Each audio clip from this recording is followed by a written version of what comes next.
বৃহস্পতিবার ফটিকরায় বাজারে নবনির্মিত মৎস্য শেডের উদ্বোধন হলো। একই সাথে উদ্বোধন হলো ফটিকরায় গ্রাম পঞ্চায়েতের উদ্যোগে নির্মিত বেকার শেডের। এই অনুষ্ঠানে উপস্থিত ছিলেন এলাকার বিধায়ক তথা রাজ্যের মন্ত্রী সুধাংশু দাস। ফিতা কেটে নবনির্মিত মৎস্য শেডের উদ্বোধন করেন তিনি। এই অনুষ্ঠানে বক্তব্য রাখতে গিয়ে মন্ত্রী বলেন, সবথেকে কম বিনিয়োগে সবচেয়ে বেশি লাভ মৎস্য চাষে। মৎস্য চাষের পাশাপাশি পশুপালনেও বাজার তৈরি রয়েছে, কিন্তু মানুষ তা করতে পারছেন না। তিনি আরো বলেন, মৎস্য দপ্তর এবং পশুপালন দপ্তর সাহায্য করতে প্রস্তুত, শুধুমাত্র আপনাদের উদ্যোগ প্রয়োজন। আপনারা উদ্যোগী হন, সব সাহায্য করবে দপ্তর।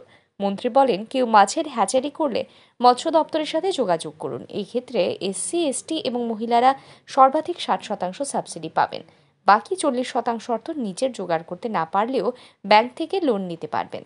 আপনাদেরকে সাহায্য করার জন্য প্রস্তুত, এআরডিডি ডিপার্টমেন্ট আপনাদেরকে সাহায্য করার জন্য প্রস্তুত, শুধুমাত্র আপনাদের উদ্যোগের প্রয়োজন আছে। আপনারা উদ্যোগ লাগান, সব রকমের সাহায্য আমরা করতে রাজি আছি।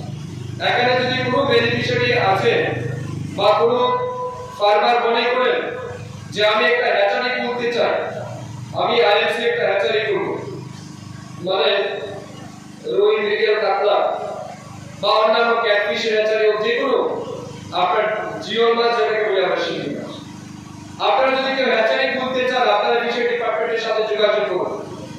বেনিফিশিয়ারি যদি এসসি, এসটি এবং মহিলা হয়, তাহলে যেমন ধরুন একটা হ্যাচারি প্রজেক্ট কস্ট হচ্ছে 25 লাখ টাকা। 25 লাখ টাকার মধ্যে 60% অর্থাৎ 15 লক্ষ টাকা ফিশারি ডিপার্টমেন্ট আমরা আপনাকে সাবসিডি দেব, আর 10 লাখ টাকা চাইলে আপনি নিজে ইনভেস্ট করতে পারেন অথবা ব্যাংক থেকে লোন নিতে পারেন। একই অনুষ্ঠানে ফটিকরায় বাজারে ফটিকরায় গ্রাম পঞ্চায়েতের উদ্যোগে নির্মিত বেকার শেডের উদ্বোধন করেন মন্ত্রী সুধাংশু দাস। এই অনুষ্ঠানে দুজন বেকার যুবকদের হাতে দোকান ঘরের চাবি তুলে দেন তিনি। Bureau report, RE news.